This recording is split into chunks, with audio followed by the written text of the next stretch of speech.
Welcome back to the Women's Report. Today, I'm currently in Provo, Utah, where I'm joined by the one and only Miss Liberty Belle. Hi. Miss Liberty Belle, thank you so much for joining me and taking time. Yeah, thank you. I'm so excited. Now, to start things off, why don't you share with us your background, like where you're from and where you grew up? Ooh, complicated question. So I have lived in every time zone in the U.S. I was born in California, moved to Virginia for like elementary school years. Then I moved to Utah, then to Texas, and back to Utah. But I graduated from Wasatch High School, so you could say I'm from Heber City, kind of. Now, how did you first hear about the Miss Liberty Belle pageant and what inspired you to compete in it? So I have done 1 year at BYU, and I'm in the middle of my second year. But it was really hard for me to be in Provo last year at BYU. I didn't really find connection to my community, and I think just like anything, an experience is going to be really great when you find your people and not so awesome when you don't. And so a big part of joining this organization in specific was to find that community attachment and to find people and connections and resources that I really enjoy here in Provo. And I can say that it has made a huge difference on this year. I love being here. Provo feels like home, and I love the people I've met through this experience.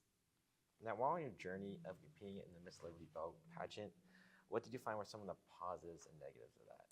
Again, I think positives are just back to that community statement of just finding my people. I think personally, I found my sister queen, Jalen, who's sitting right over there.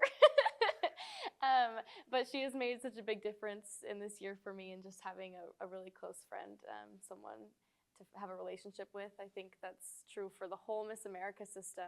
I competed in Miss Utah last year, and one of the huge reasons I came back was because I found really that sisterhood. A lot of my best friends and people I talk to every day I met at that competition, so it's about that community. Hardest part is I hate getting ready for the day. I feel like I'm really bad at my hair. I hate doing makeup. I'm not good at it, and I'll show up to an event ready, but I do not like the process of getting there. Now, looking back to the moment that you won the Miss Liberty Belle pageant, what feelings and emotions were going through your head? I would say first, just relieved. It's a really long process. It's a lot of work. You think people just go on a stage and walk, but you're practicing your talent. You're doing so many mock interviews. And so I think a huge thing is just, again, being relieved, being like, oh my gosh, I did it. But then just being excited and grateful, and just knowing all the opportunities that this year and this title had to offer, and just being so ready to get going. I'm ready to start tomorrow. Let's do this. Now, through this whole process of competing for Miss Liberty Belle and winning, who would you say has been your number one supporter or supporter through it all? Well, I would first and foremost say my family. I think that's not an uncommon answer. But I would like to take this moment to give a quick shout out to my director. She is so awesome, and I want to say with this title, I felt so much support from her and engagement, but even before I got a title, she was equally as supportive to all the contestants and made sure that everyone felt their best, felt ready. And I think that support from the beginning all the way to the end was significant in my process in competing. Now, can you explain to us what your CSI is? Ooh, yes. My CSI is prioritizing access to women's health care. In the state of Utah, we're actually ranked one of the lowest states in the whole country for access to women's health care.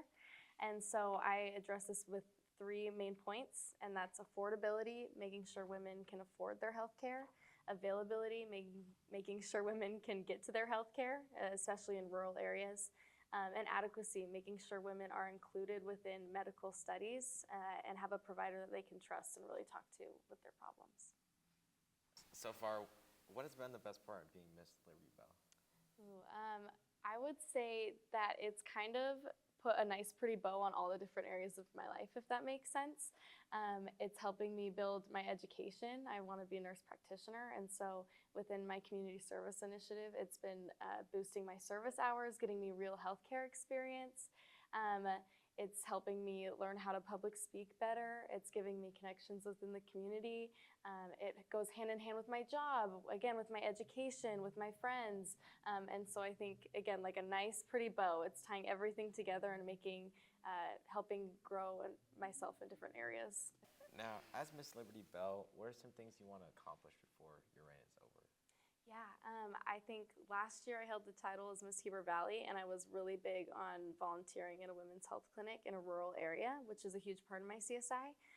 But now that I'm here in Provo on a greater scale of things in a bigger city with more resources, I want to get in with bigger groups and really use the mayor, who's a huge tool within our organization, again, to make real tangible differences. I would love to get in with the hospital and see what I can do there, but we'll see. We have a reverse. We have a lot more months left before Miss Utah comes up, so I'm excited to see what happens in there. Now, what are some interesting things people might not know about you? Ooh, I'm the only girl of 4 brothers, and I grew up on a family ranch, hence the boots. So I think I just feel like I have different sides of me, maybe like alter egos, but I love my rough and tumble side, my work ethic, but also being able to do a pageant, to dress up, and again, just all the different sides of myself.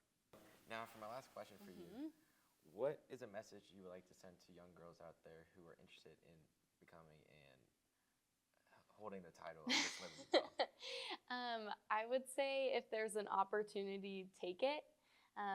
A question I've gotten almost in all of my pageant interviews is, looks like you have a lot of accomplishments. Tell me about a time you failed. And I think they see accomplishments and say, wow, this girl has it all. But it's really because if there's an opportunity for something, I take it. And that comes with a lot of failures and a lot of successes too. And so I would say take every chance you get to build a resume, get a new opportunity, and learn a new life skill. That's very inspirational. Miss Liberty Belle, thank you again for taking the time to answer my questions and sit down with me. Yeah, thank you. This was really special. I appreciate you.